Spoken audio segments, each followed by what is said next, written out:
Admiral Takeshi Yamamoto stood on the bridge of the heavy cruiser Mogami, his weathered hands gripping the rail as he scanned the horizon through his binoculars. The date was June 15, 1944, and his task force of 12 warships was steaming northeast through the Philippine Sea, confident in their ability to intercept and destroy the American carrier force that reconnaissance had reported moving slowly westward at what appeared to be a leisurely 18 knots. What Admiral Yamamoto didn't know, couldn't possibly know as he calculated interception courses and timing, was that those American carriers were capable of something that would shatter every assumption the Imperial Japanese Navy held about naval warfare. They could sustain speeds of 33 knots for hours, turning the vast Pacific Ocean into a tactical chessboard where the Americans could appear anywhere, strike without warning, and vanish before Japanese forces could react. Before we jump back in, tell us where you're tuning in from, and if this story touches you, make sure you're subscribed, because tomorrow I've saved something extra special for you. The mathematical certainty that had governed naval warfare for decades was about to be rewritten by engineering innovations that Japanese intelligence had completely failed to detect. Steam turbines and boiler modifications that American naval architects had been perfecting in secret, creating a new class of fleet carrier that could outrun destroyers while launching and recovering aircraft at speeds that made traditional naval interception impossible. The origins of America's high-speed carrier revolution could be traced back to a seemingly mundane conversation in the Philadelphia Naval Shipyard during the winter of 1941.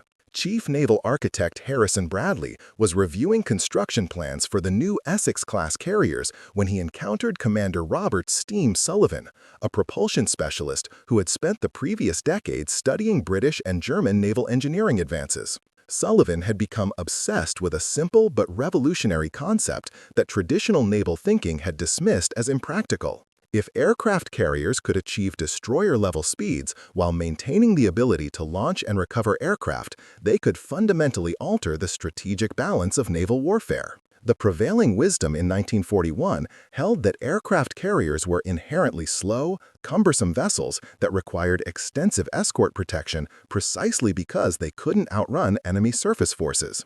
The Lexington and Saratoga, America's first large carriers, could barely maintain 25 knots in ideal conditions, making them vulnerable to faster enemy cruisers and destroyers. British carrier operations in the Mediterranean had repeatedly demonstrated this vulnerability, as Italian and German surface forces used their speed advantage to force engagement on unfavorable terms. Sullivan's innovation began with a detailed analysis of power-to-weight ratios and hydrodynamic efficiency that revealed how traditional carrier design had sacrificed speed for other capabilities. Working with a team of civilian engineers from Westinghouse and General Electric, he developed a revolutionary steam plant configuration that could generate 150,000 shaft horsepower while maintaining the structural integrity needed for flight operations.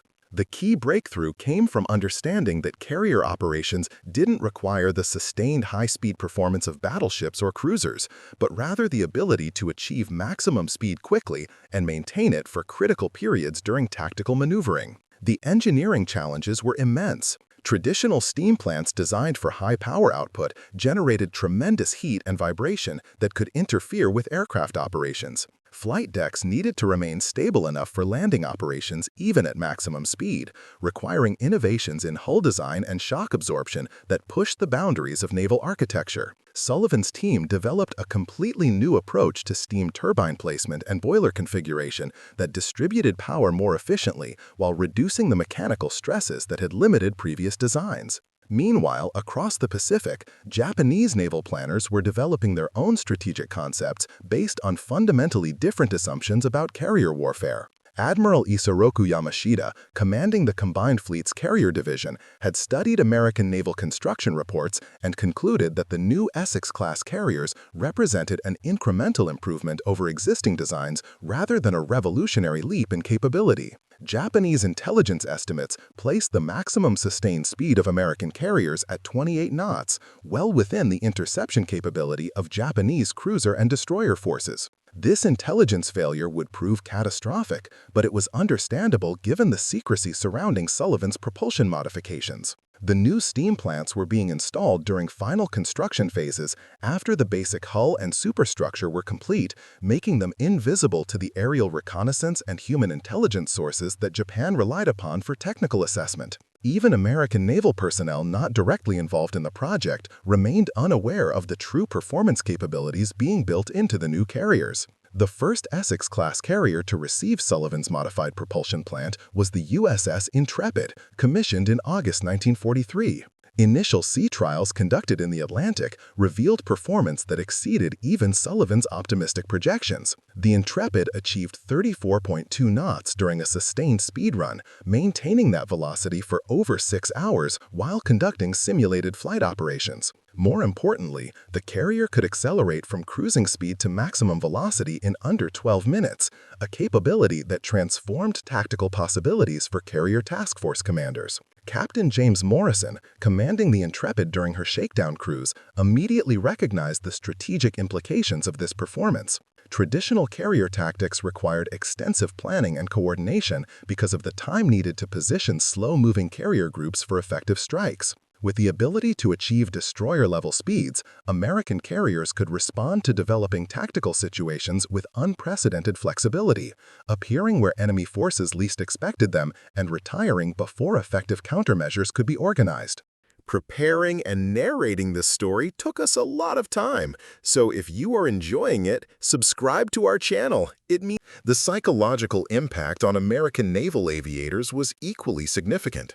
Pilots who had grown accustomed to operating from relatively vulnerable platforms that depended entirely on escort protection for survival suddenly found themselves aboard vessels that could outrun most enemy surface forces.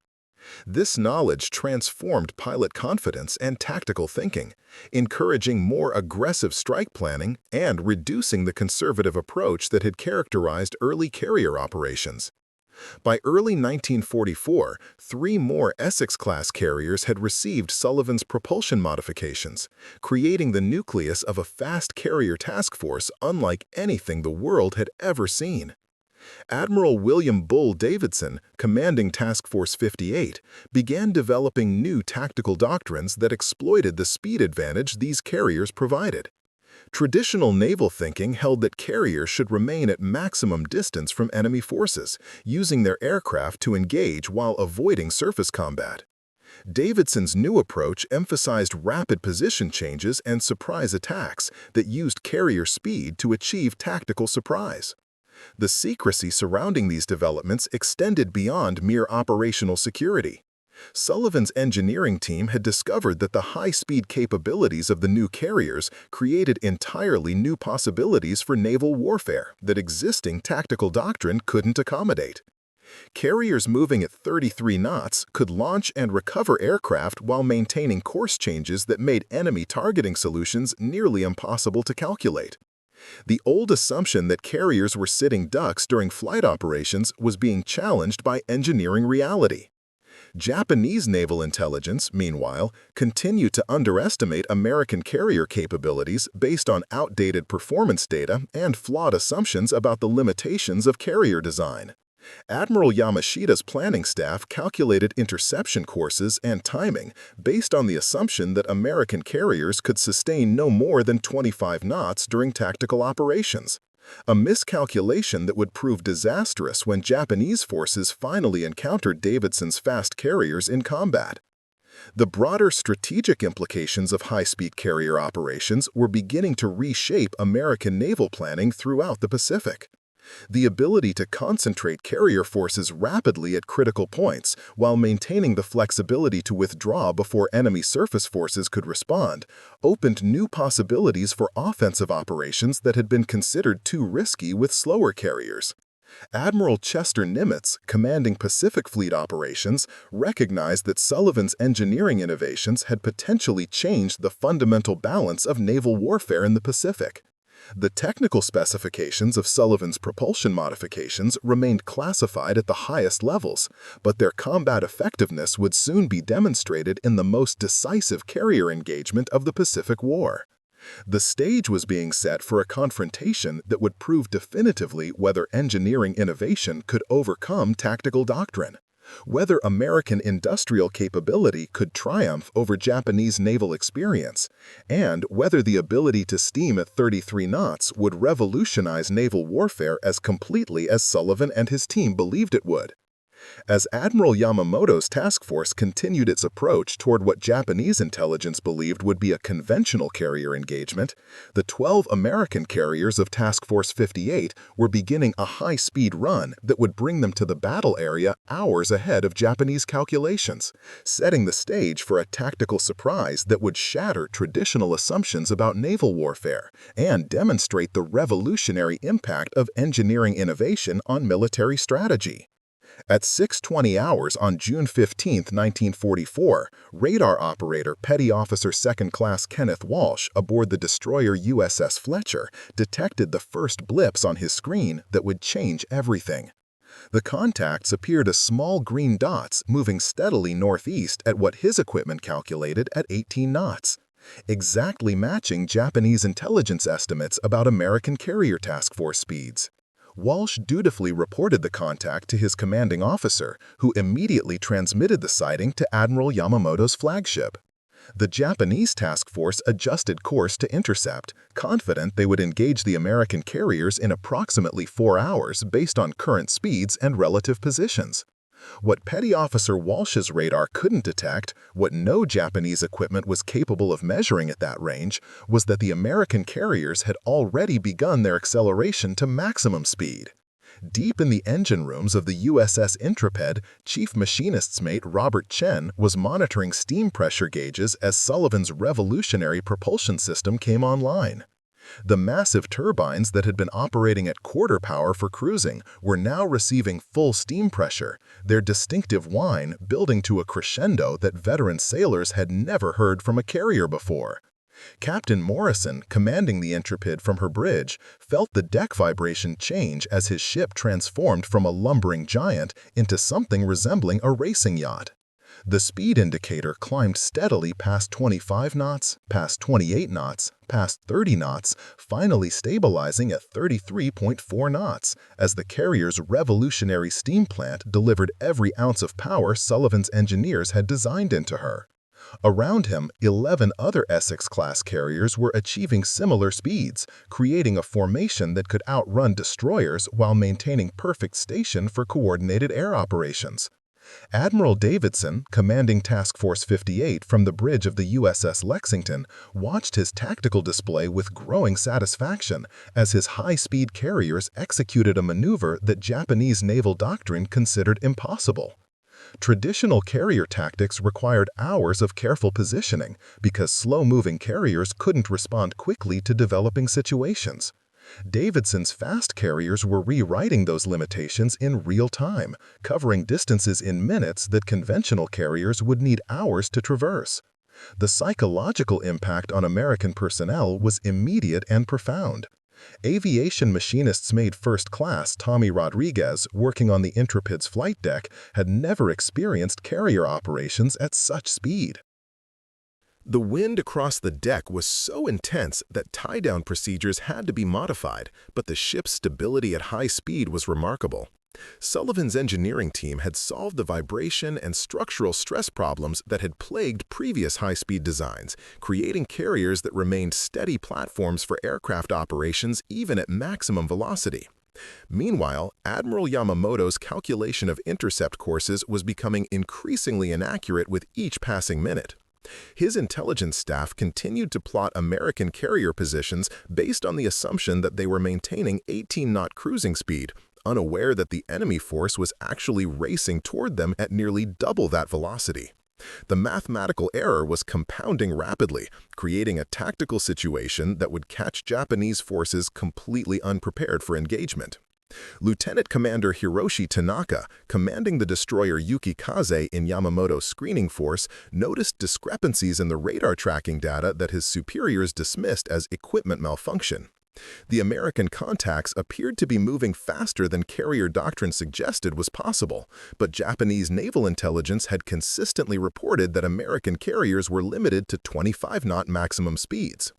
Tanaka's concerns were overruled by task force commanders who trusted intelligence estimates over real-time sensor data, a decision that would prove catastrophic. The first indication that something was fundamentally wrong with Japanese planning came at 0847 hours when lookouts aboard the cruiser Mogami reported aircraft contacts approaching from the southeast. Admiral Yamamoto's staff immediately calculated that American carriers would need to be within 200 miles to launch such an attack, but their plotting boards showed the enemy task force at least 280 miles away based on last known position and estimated speed. The mathematics didn't match the tactical reality developing before their eyes. What Yamamoto couldn't know was that Davidson's fast carriers had closed to within 180 miles during their high-speed run, launching a massive airstrike while continuing to approach at 33 knots. The American tactical doctrine that Sullivan's engineering innovations had made possible involved launching aircraft while maintaining maximum speed toward the target, reducing recovery distances, and increasing the number of strikes that could be launched in a given time frame. Traditional carrier operations required slower speeds during flight operations, limiting tactical flexibility and reducing the intensity of air attacks. The lead elements of the American airstrike, consisting of 89 Hellcat fighters and 156 Dauntless dive bombers, achieved complete tactical surprise precisely because Japanese forces had positioned themselves to intercept carriers that should have been 100 miles further away. The attacking aircraft appeared over Yamamoto's task force with no advance warning, catching Japanese fighters on deck and anti-aircraft crews unprepared for immediate combat. Commander Stephen Hawk Peterson, leading the strike from his F-6F Hellcat, could see the Japanese formation spread across the ocean below him in perfect attack formation. Every ship positioned to provide mutual anti-aircraft support against bombers approaching from the expected direction. What the Japanese hadn't anticipated was that American carriers moving at 33 knots could launch attacks from multiple vectors simultaneously, creating overlapping strike patterns that overwhelmed coordinated defenses. The technical superiority of Sullivan's carrier modifications became apparent as the first wave of American aircraft engaged Japanese forces. While Yamamoto's ships were maneuvering to counterattacks from the southeast, Davidson's fast carriers had positioned themselves to launch a second strike from the northeast, using their speed advantage to achieve multiple threat axes a Japanese tactical doctrine couldn't counter effectively. Aboard the heavy cruiser Takao, Captain Yoshiro Nakamura watched American dive bombers approaching his ship from 3 different directions simultaneously, a tactical impossibility if the attacking carriers were operating at conventional speeds. His anti-aircraft directors couldn't establish effective firing solutions against aircraft approaching from multiple vectors, and his damage control teams were overwhelmed by the intensity of coordinated attacks that traditional carrier operations couldn't sustain. The mathematical precision of Davidson's high-speed carrier tactics was devastating Japanese formation integrity within minutes of the first attack. Ships that had been positioned for mutual support found themselves isolated as the American task force continued moving at maximum speed, launching follow-up strikes that prevented Japanese forces from regrouping or establishing effective defensive patterns. The speed advantage that Sullivan's engineering team had built into the Essex-class carriers was transforming tactical possibilities in real time. Chief Petty Officer Martinez, monitoring damage control aboard the USS Intrepid, marveled at the ship's performance under combat conditions. Sullivan's propulsion modifications had included enhanced structural reinforcements that allowed the carrier to maintain maximum speed even while launching and recovering aircraft under combat stress. Traditional carriers would have been forced to reduce speed during air operations, limiting their tactical flexibility and making them vulnerable to enemy counterattacks. As the morning progressed, the full implications of American carrier speed advantages became clear to Japanese commanders who had never encountered such tactical flexibility. Admiral Yamamoto found his carefully planned interception turning into a running battle where his forces couldn't establish effective engagement ranges because the enemy carriers could dictate the terms of combat through superior speed and maneuverability. The revolution in naval warfare that Sullivan's engineering innovations had made possible was being demonstrated with devastating clarity as American fast carriers rewrote the tactical handbook for carrier operations. The ability to sustain 33-knot speeds while conducting air operations had transformed aircraft carriers from vulnerable platforms requiring extensive protection into fast-moving bases that could appear anywhere, strike without warning, and retire before enemy forces could respond effectively. Up next, you've got two more standout stories right on your screen. If this one hit the mark, you won't want to pass these up. Just click and check them out.